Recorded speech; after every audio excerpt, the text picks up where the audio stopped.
Koulutuksen edellytykset on turvattava. Koulutuksesta ei voi enää leikata. Opettajille ja oppilaille on taattava työrauha.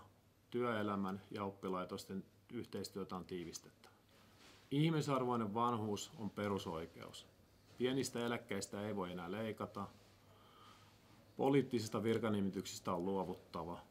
Valtio on olemassa kansalaista varten, ei toisinpäin. Työtä on oltava ja sillä on tultava toimeen. Suomalaisten perheiden ostovoima on heikko. Kurjistamalla ei taloutta käynnistetä. Maassa maan tavalla tai maasta pois.